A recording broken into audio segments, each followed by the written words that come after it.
Sebahagian masyarakat, baik sama ada Muslim ataupun bukan Muslim, ada yang menganggap bahawa dalam Islam diajarkan para Nabi itu hanya diutuskan dalam kalangan masyarakat Timur Tengah. Perkara ini seterusnya telah menyebabkan sebahagian golongan etis dan juga agnostik mempertikaikan tentang kebenaran Islam kerana mereka mengatakan bahawa Islam ini adalah agama orang Arab yang kemudiannya telah diuniversalkan.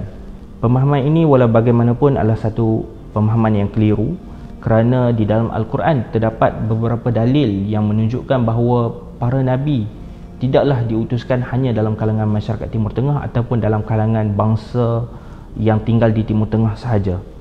Misalnya Allah Subhanahu Wa Taala berfirman di dalam surah Yunus ayat ke-47, Allah Subhanahu Wa Taala berfirman, "Walikulli ummatir rasul", dan bagi setiap umat itu ada rasul. Juga di dalam surah An-Nahl ayat ke-36 Allah Subhanahu Wa Taala berfirman, "Walaqad ba'atsna fi kulli ummatir rasula an i'budullaha wajtanibut taghut", dan sesungguhnya kami telah mengutuskan bagi setiap umat itu seorang rasul yang mengajak mereka kepada menyembah Allah dan juga menjauhi taghut. Dan juga di dalam surah Fatir ayat ke-24 Allah Subhanahu Wa Taala berfirman, "Wa in min ummatin illa qala fiha nadhir", dan tidaklah ada satu umat pun melainkan berlalu dalam kalangan mereka seorang pemberi peringatan.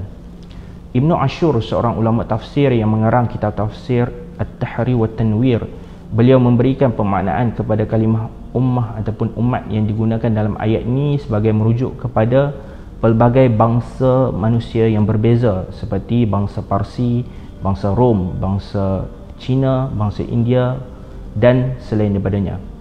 Justru berdasarkan kepada ini adalah jelas bahawa Islam tidak pernah mengajarkan bahawa para Nabi itu hanya diutuskan dalam kalangan masyarakat Timur Tengah ataupun hanya dalam kalangan bangsa Semitik seperti bangsa Arab dan juga bangsa Bani Israel. Sebaliknya, berdasarkan kepada dalil-dalil umum ini adalah jelas bahawa para Nabi diutuskan oleh Allah Subhanahu Wa Taala ke serata dunia dan dalam kalangan pelbagai bangsa.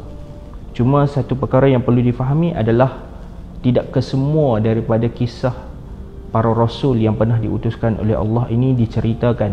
Ini adalah sebagaimana firman Allah dalam Al-Quran dalam surah Ghafir ayat ke-78.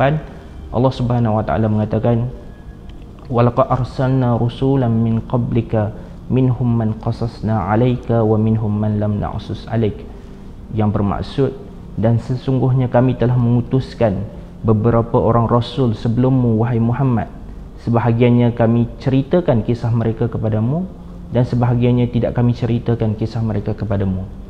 Justru seandainya dipertanyakan persoalan tentang apakah pernah ada Nabi yang diutuskan di benua Amerika Selatan ataupun tanah besar China ataupun alam Melayu ini misalnya, maka berdasarkan kepada dalil-dalil umum yang telah dikemukakan sebentar tadi, maka boleh dikatakan ya, ada. Namun begitu, sangat-sangat perlu difahami bahawa para Nabi ini mestilah diutuskan sebelum daripada pengutusan Nabi Muhammad sallallahu alaihi wasallam dan juga Nabi Isa alaihi salam.